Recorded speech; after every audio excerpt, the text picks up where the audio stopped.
অর্থ আপনার অনর্থের মূল হয়ে যায় কখন জানেন? যখন কোনো মানুষকে জিম্মা করে আপনি অর্থ কামাই করবেন, কোনো মানুষকে কিডন্যাপ করে আপনি অর্থ কামাই করবেন। এই অর্থ আপনার জীবনে কাল হয়ে দাঁড়াবে, আপনার জীবনের মানে ঝুঁকি হয়ে দাঁড়াবে। তো এই কারণেই আমি বলি যে জিম্মা করে কোনো মানুষকে কিডন্যাপ করে আপনি এই অর্থ কামানোর দরকার আছে বলে আমি মনে করি না। আমি মনে করি যে অর্থটা দিয়ে আপনি জিম্মা করে অর্থ দিয়ে আপনি বাড়ি করবেন, গাড়ি করবেন, এটা না করে আপনি যে বাড়ি আপনার রয়েছে এই বাড়িতেই বসবাস করে আপনি একটু ভালো থাকার জন্যে আপনি অন্তত এগুলো থেকে দূরে থাকুন।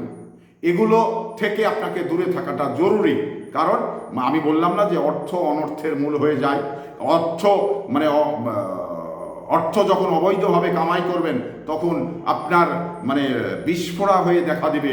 যখন বিস্ফোরা ঠিক উপযুক্ত পাকার মতো সময় হবে তখন কিন্তু এর জ্বালা এত মানে অস্থির করার মতো জ্বালা, যেটা যার এই ফোঁড়া হয়েছে সেই বুঝে যে ফোঁড়ার কি জ্বালা। তো এই জন্যেই জিম্মা করে কোনো অর্থ নেওয়ার প্রয়োজন আমি মনে করি নেই।